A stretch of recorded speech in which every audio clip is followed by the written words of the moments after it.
guess that means there's only one way. Forward, onward. So, woohoo! I guess we're gonna, you know, falling slowly down is very similar to the Hazy Maze cave platform. It's just really slow. And what was that? I followed the line of coins and I missed the 20 coin. I call shenanigans. And it looks like there's a lot of goodies for us to collect, so we're gonna have to do this multiple times. So anyway, there's the exit. I'm not gonna spoil what the exit is. Anyway, getting the babies back later, we have picked up the golden pants. Wow, okay, the game is going on with the idea of golden pants. Okay, anyway, I need to get over to the babies. There we go, golden pants.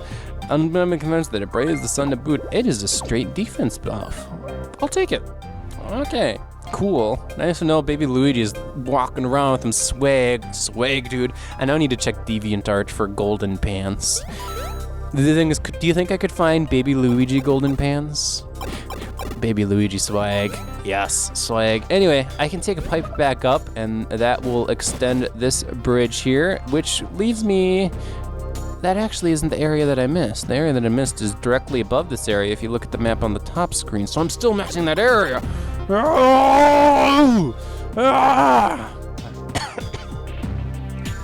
So yeah, anyway, let's go ahead and figure out what's actually beyond there, or no, do I collect more coins? No, I don't. Okay, on to the next area. Oh god, enemies. Okay, we need to go down this way. Oh god, enemies. Oh god. Oh, thank goodness, the pipe block. Wow, okay. So, yeah, we just ran into a new room with just the babies, and there's no way we could get to this room with anyone else, and there was a ton of enemies waiting for us, and the pipe block was just down there, which because we know we want to get our experience distributed as much as possible, and you know, we get experience for everyone instead of just a bunch of bros. Yeah, that's what we want to do. Anyway, I did want to show this off. Mario and Luigi don't have hammers. The babies have hammers, which means I'm now in this battle against Stroobs, and if I don't have any bro items, I am SOL. Completely SOL. Now the game never forces you in this situation, to be fair, but that battle is quite literally impossible unless you have the bro items to take them on, or you know, the babies who have the hammers. You know, it's not that difficult to borrow hammers. just saying. Just imagine if you and your friend had a hammer, okay? You and your friend had a hammer. What dictates that only your friend could use the hammer, even if your friend was the one who owned the hammer? Couldn't you say, hey buddy, hey pal, I need your hammer, okay? You wanna know why? Because I am like making this swing set, and you know, I need to be able to hammer the nails. I need to be really useful. You're like, hey friend, I need your hammer. Why do you need my hammer? I need to beat someone's head up. You actually probably wouldn't get the hammer in real life unless we're in the video game world where it's like, okay, yeah, you can have the hammer.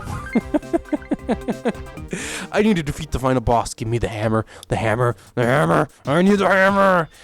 Anyway, I believe my point is, just like a baton can be passed from person to person, in much the same vein, a hammer ought to be able to be passed between Mario and Luigi, baby Mario and baby Luigi, and it's just a big slap in the face that they can't use hammers. Anyway, the consequences of me letting Mario die in that battle is showing fruitful here, as Luigi has leveled up before Mario, and I'm gonna go ahead and put points in defense since I know that's gonna be causing some people to just grit their teeth and go, wanted attack. This is a fun fact about this game. If you constantly put points in one stat, you're just eventually going to be able to get ones, just like in the original Mario and Luigi Superstar Saga. And if I recall correctly, based on something I remember reading about this game, is if you just swap between two stats, you still generally get decent rolls. Not the best roll, but decent rolls, to the point where you're probably going to get more points, if not the same number of points doing that, than stacking it on a single stat. So you might as well just stack it on two stats if you're going to go with that theory, which my personal two stats there would actually just be power and defense. There's nothing but power and defense. Get me that power, get me that defense. Hey, everyone's going to get squished. No. I don't know about you, but just looking at that top, man, it looked like they were about to get squished. Anyway, down we go. Mario and baby Mario is totally used to that. As a matter of fact, even baby Luigi's looking at that. He doesn't look worried at all when Luigi's back. Anyway, only one more stop down. It looks like the community hall of thwomps down below in that down below area. It's like this is where the thwomps get all together whenever they want to do a committee meeting. In the volcano, after all, in the recreation area. I can't help but think now that this is like a tourist attraction for thwomps, you know, and this entire thwomp volcano, it has places for rent, and maybe it also has like some hotel-ish areas too. It's a place to visit and it's a place to live too. What do you call a building that both rents out and hotels out? I don't know too many places that actually does that now, and if there's a name for it, I'd like to know. Okay, anyway, there was a secret bean waiting for us up there, so let's go ahead and pick it up. There was still that room up above that I missed. That's really, really, really bothering me. And unfortunately, I can't get it.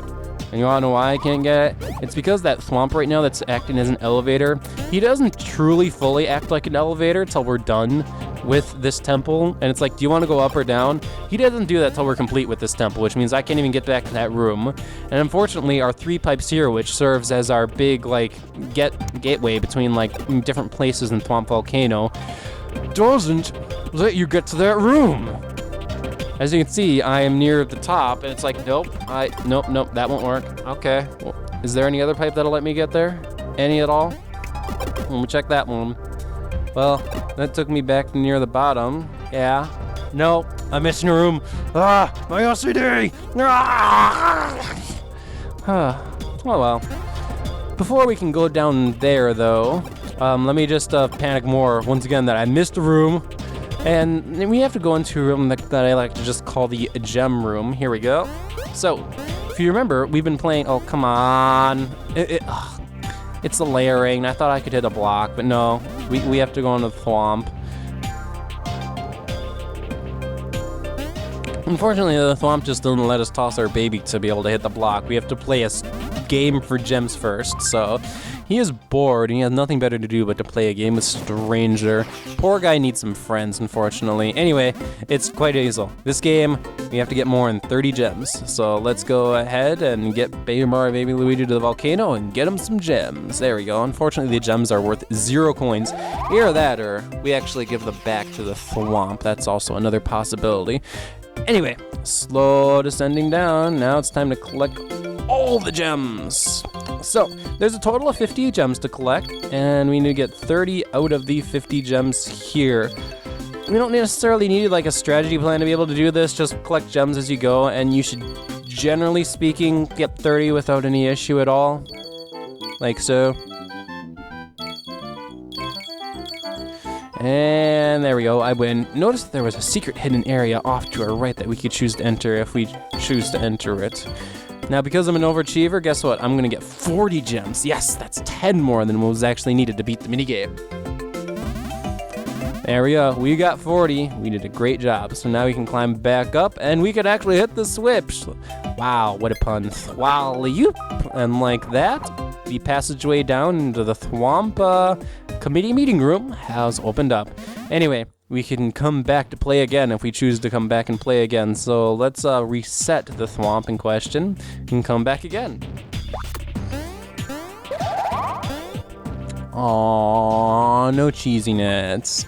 So if we come back again, we can play the game again. However, the difficulty has spiked like 10,000 times because we have to get all 50 of them, which I think just requires a very specific route to be able to do. Matter of fact, I looked online for a video, I found none, but I saw people online saying, yeah, I did it. And I'd like to know, what is the route? What is the strategy? If I had a map, maybe I could like plot out a route and figure out what exactly needs to be done. But for until I see that route, I'm not spending 2 hours at this stupid game to get 50 gems. So I figured I might as well answer all your questions that you may have about that. But first, we have picked up the dynamic badge. This badge is the opposite of util free. You get more attack power of your bro items, but you use 2 bro items per usage. So this is a really useful badge if you decide to stock up on the bro items and spend the money on it when I think about it. But anyway, I want to know the passageway or the path used to get all the gems in this area because I know it's a specific path and I don't know a clue. Anyway, you got none.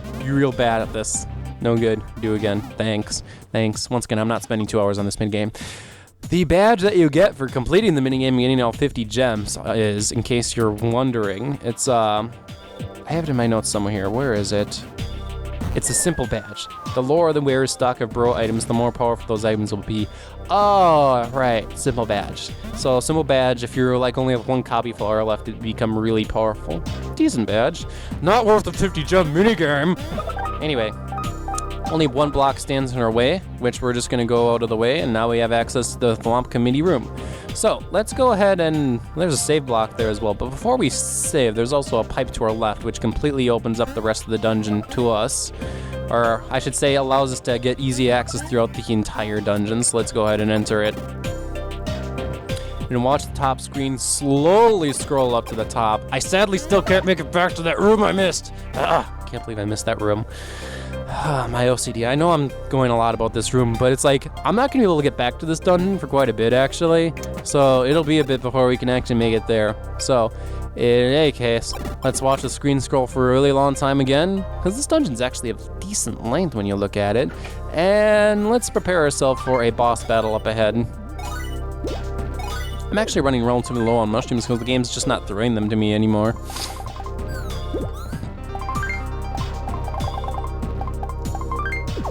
You know it, big pal.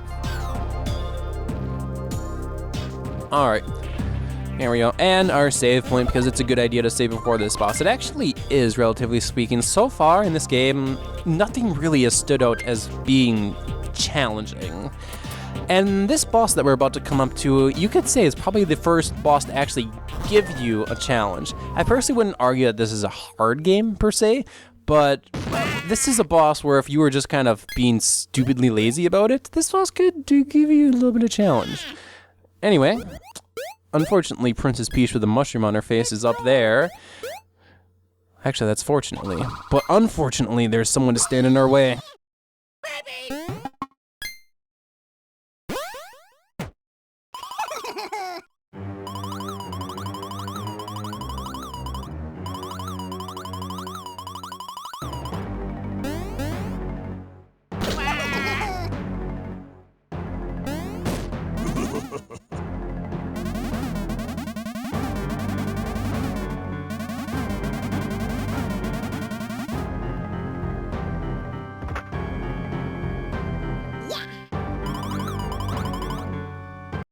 Let's go. Let's go. Well, if you didn't think we'd run into a battle like this, you obviously weren't seeing the course of events coming up, because it's time for Mario, Luigi, to fight Bowser, and it's also time for Baby Mario, Baby Luigi to fight Baby Bowser. So, the game's mechanics has turned to, we're actually on equal footing with Bowser right now, because he has his younger self as well. So it's the ultimate mixed mash of different time periods fighting each other right now. As I mentioned before, Bowser and Bowser Jr. is your first, like, legitly puts up a challenge boss fight against you here. Bowser has a decent pool of HP and decent defense to stack on top of it as well, and a shockwave attack that just came at me just super slowly. There's actually two shockwave attacks he does. One that comes at you really fast and one that comes at you really slowly.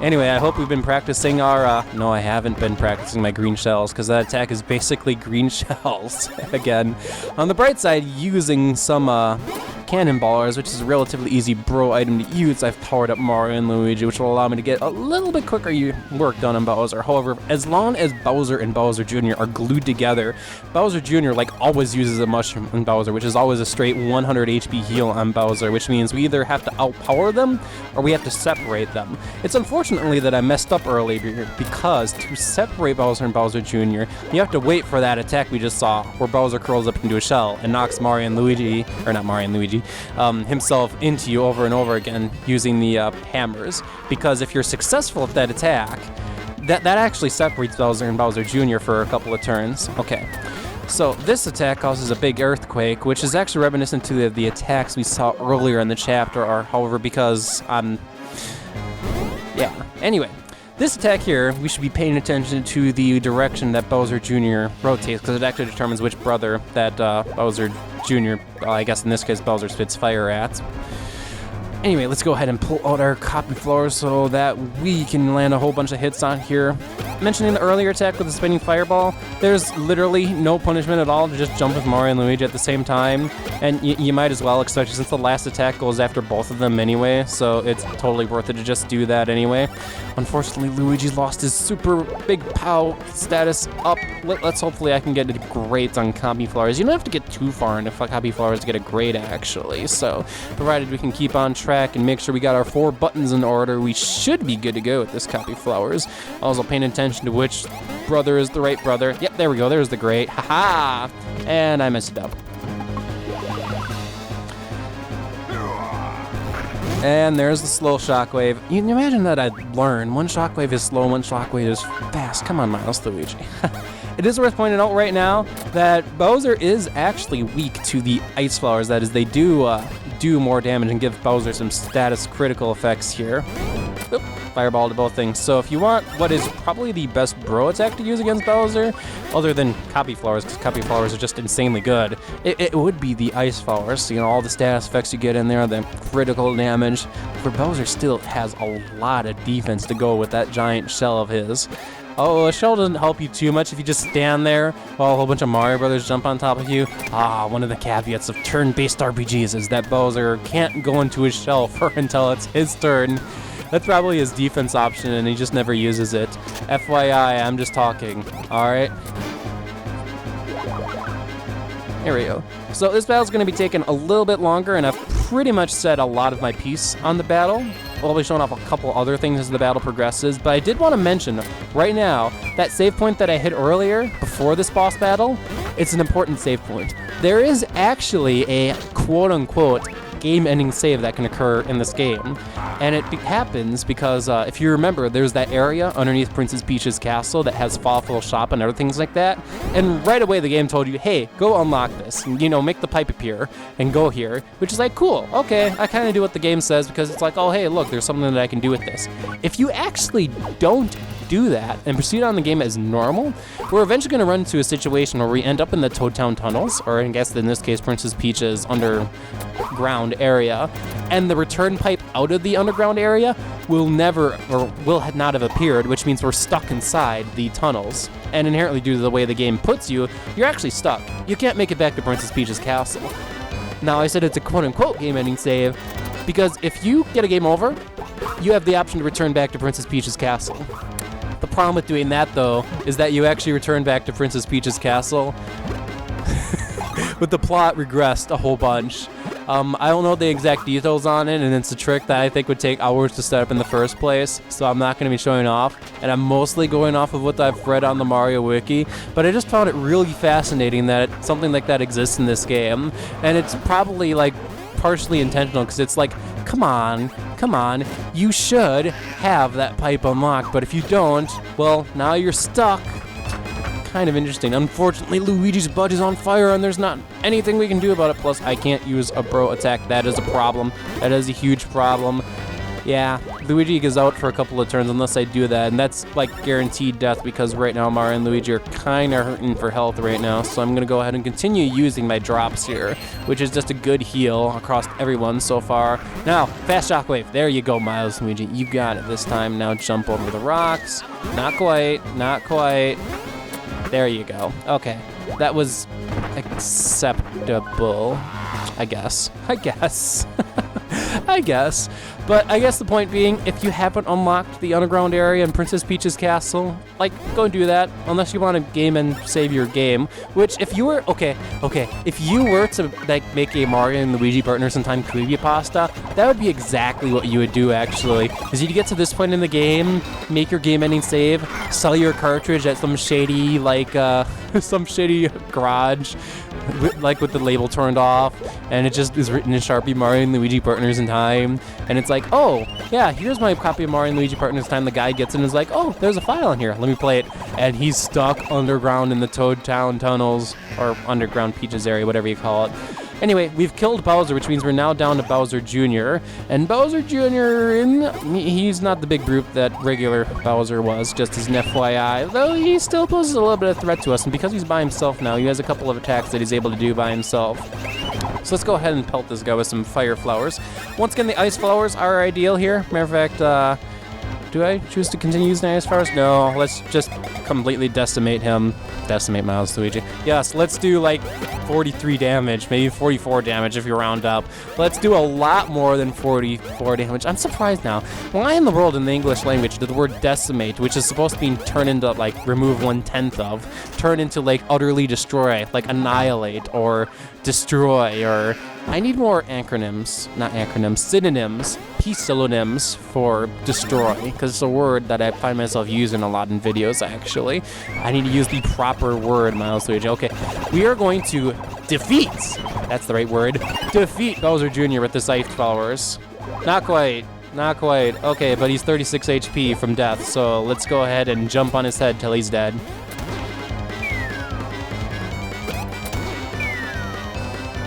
Gong! There we go. So why don't I go ahead and show just something that I didn't get to show on that battle that I recorded there. So after I was a big scrub, this is the attack that can separate Bowser from Bowser Jr. Now we've already seen all of Bowser's attacks. If you're wondering what Bowser attacks like himself, it's basically what we've seen so far, just without Bowser Jr. to heal or do any of his attacks when he's on top of Bowser. But by doing that, Bowser Jr. now is by himself for like a couple of turns, which is a useful strategy because no more 100 HP heals to Bowser. There you go. Once again, it's a wake-up boss in this game. Anyway, the volcano has erupted again. I guess we're not stopping that volcano, are we? And I guess an erupting volcano would wake you up after you fainted after battling Mario and Luigi. Makes a lot of sense when you think about it. I just battled someone and I lost, and I'm on the ground struggling for energy, and the volcano blowing up. Looks like I gotta get up. No wakey for you! Volcanoes, more effective at waking you up than caffeine ever was.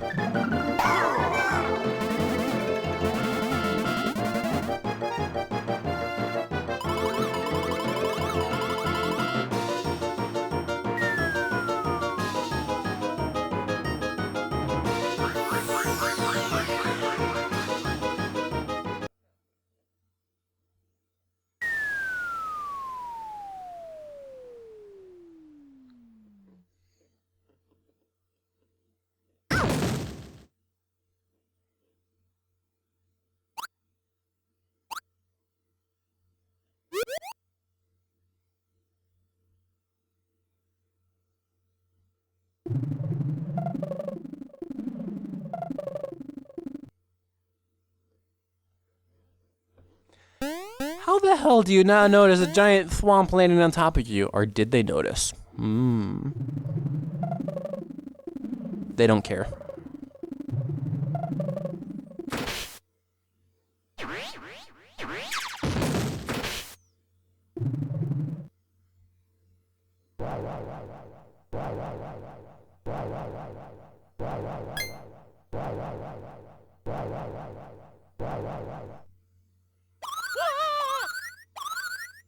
Let's go.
Alright, we've made it onto the space mothership. So, next time on Let's Play Mario and Luigi, Partners in Time, we're gonna explore the space mothership and figure out a little bit more on what's going on here. So, anyway, this has been Milesluigi. See you next time.